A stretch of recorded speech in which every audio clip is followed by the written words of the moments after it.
The grandfather clock struck midnight as Robert Sterling's black Mercedes pulled into the circular driveway of his Manhattan mansion. The billionaire tech mogul loosened his silk tie, exhausted from another 16-hour day of board meetings and corporate negotiations. His empire demanded everything, leaving little time for his 8-year-old son Michael, who was probably fast asleep by now. Sterling pushed through the mahogany front doors, his Italian leather shoes echoing against the marble floors. The house felt eerily quiet, save for a strange sound drifting from the kitchen. Muffled sobs. His brow furrowed as he moved toward the source, each step revealing more of an unthinkable scene. There, hunched over the wooden kitchen table, sat Maria Santos, his head maid. Her navy uniform was wrinkled, her usually perfect hair disheveled. A dark purple bruise bloomed around her left eye like a twisted flower, and her trembling hands pressed a damp cloth against the swelling. But what stopped Sterling's heart was the sight of his son Michael, still dressed in his school clothes, standing on his tiptoes beside Maria. The boy's small hands carefully held an ice pack against her bruised face, his young features twisted with determination and rage, far beyond his years. What happened here? Sterling's voice cut through the silence like a blade. Michael turned, his jaw set with defiance Sterling had never seen before. She's hurt, father, and nobody cared until now. Maria's eyes widened in terror as she tried to shrink away, but Michael's protective stance never wavered. The powerful businessman who commanded boardrooms and controlled billions found himself frozen, staring at a scene that shattered everything he thought he knew about his own home. The kitchen, usually a place of warmth and comfort, now felt like a courtroom where truth was about to be served. "Who did this to you?" Sterling demanded, his voice thick with growing fury. His steel-gray eyes moved between his injured maid and his determined son. Maria's voice came out as barely a whisper. "It's nothing, sir. Just an accident. Please don't worry about it." Her fingers clutched the ice pack tighter, knuckles white with fear. "Don't lie." Michael's voice cracked with emotion as he stepped protectively in front of Maria. "It was Butler James. I saw everything." The name hit Sterling like a physical blow. James Morrison had been with the family for over a decade, a trusted employee who managed the household staff with military precision. The idea seemed impossible. "That's a serious accusation, son," Sterling said carefully, but Michael's eyes blazed with certainty. "She broke 2 plates while washing dishes," Michael continued, his small frame shaking with anger. "James came into the kitchen screaming at her. He called her stupid and worthless. Then he hit her across the face. When she stumbled, he grabbed her and hit her again." Maria's sob escaped despite her efforts to contain it. "Please, young master, don't make this worse. I need this job. My daughter Elena needs medicine, and we have nowhere else to go." Sterling felt the room spinning around him. "Why didn't you tell me immediately?" A bitter laugh escaped Maria's lips. "Tell you? Sir, I've worked in houses like this before. When maids complain about senior staff, we're the ones who disappear. James has been here for years. I'm just someone who cleans your floors." Michael's hands balled into tiny fists. She was afraid you'd choose him over her, that you'd fire her instead of believing the truth. The words struck Sterling like lightning, illuminating the ugly reality that had been festering in his own home. His son had seen what he, in all his power and wealth, had been blind to. Sterling's face hardened as the full weight of his son's words sank in. "Where's James now?" "In his quarters," Maria whispered, still pressing the cloth to her swollen eye. "He told me to keep quiet or face the consequences." Michael stepped closer to his father, his young voice carrying surprising strength. "You can't let him stay after this. If you do, then what's the point of all your money and power if you can't even protect someone who works for you?" The question hung in the air like an accusation. Sterling had built his fortune on principles of respect and integrity, yet under his own roof, those values had been trampled. "Maria," Sterling said softly, "tell me everything. No more hiding." With trembling words, Maria recounted the entire incident. She had been washing the expensive Italian porcelain when exhaustion made her clumsy.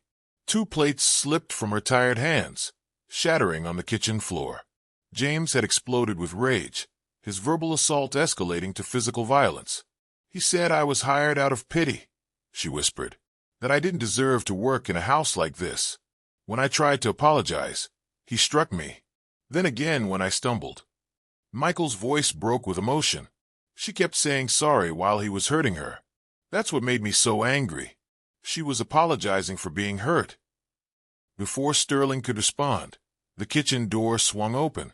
James Morrison entered casually, his butler's uniform perfectly pressed, wiping his hands on a cloth. He froze when he saw the scene before him. "Sir," James stammered, his composure cracking, "I didn't expect you home so early." "How dare you?" Sterling's voice was deadly quiet. "How dare you lay a hand on her in my house?" James straightened, attempting to regain his authority. "Sir, she was careless with your expensive plates. Discipline was necessary to prevent future incidents." "Discipline?" Michael shouted, stepping forward. "You hit her. I saw you. Don't you dare lie." The butler's mask finally slipped, revealing the cruel man beneath the polished exterior. James's face flushed red as he realized his position was crumbling.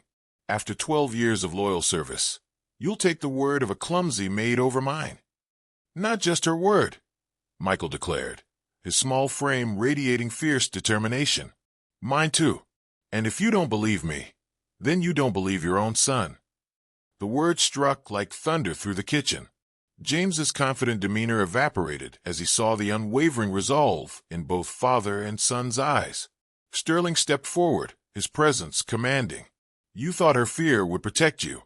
You believed your position gave you the right to abuse someone under my protection. You were wrong on both counts." "Sir, please." James attempted one final plea. "It was just 2 plates. The stress of maintaining your standards." "Stop." Sterling's voice cut through the excuses like a sword. "There is no justification for what you did. None. You're fired. Pack your belongings and leave tonight. If you're not gone within the hour, I'll call the police." James's face contorted with rage and disbelief. "You're destroying my career over a nobody." Michael stepped protectively in front of Maria again. "She's not a nobody. She's a person who deserves respect, something you obviously never learned." The butler's shoulders sagged as reality hit him. His career, his reputation, his comfortable life, all gone in an instant because of his cruelty. Without another word, he turned and stormed from the kitchen, muttering threats under his breath. Maria collapsed into her chair, overwhelmed by the sudden turn of events. "I can't believe it's over," she whispered. Sterling knelt beside her chair, his voice gentle. "I failed you by creating an environment where you felt unsafe. That ends now. You have my word that nothing like this will ever happen again." Michael took Maria's hand in his small one. "You don't have to be afraid anymore. We won't let anyone hurt you." The mansion's walls had witnessed wealth and power for decades, but tonight they witnessed something far more valuable: justice and compassion. 20 minutes later, James Morrison wheeled his suitcase through the front doors, his face a mask of bitter defeat.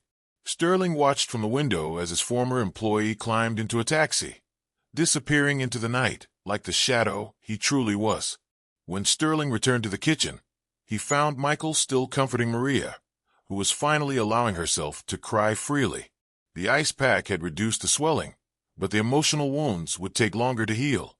"Maria," Sterling said softly, "I want to offer you a promotion, head of household staff, with a significant salary increase and full benefits for you and Elena." Her eyes widened in disbelief. "Sir, I don't know what to say." "Say you'll stay," Michael interjected. "Say you'll help us make this house better." Sterling nodded, understanding his son's wisdom. "Michael's right. We need people who see others as human beings, not objects to be managed. Your kindness and dignity under pressure prove you're exactly what this household needs." Maria pressed her hand to her heart, tears of gratitude replacing those of pain. "God bless you both. I never imagined." "You never imagined someone would stand up for you," Michael finished.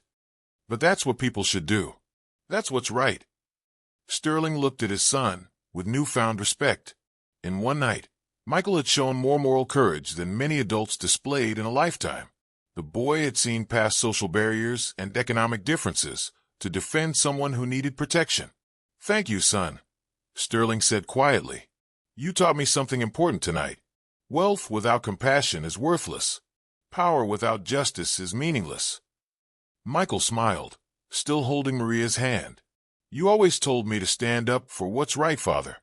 I was just listening." As dawn approached, the Sterling mansion felt different.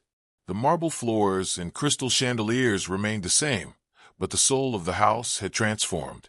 Where fear once lived, security now flourished. Where silence had protected cruelty, truth now reigned supreme. Sterling realized that his greatest accomplishment wasn't his billion-dollar empire. It was raising a son who understood that true strength comes from protecting those who cannot protect themselves.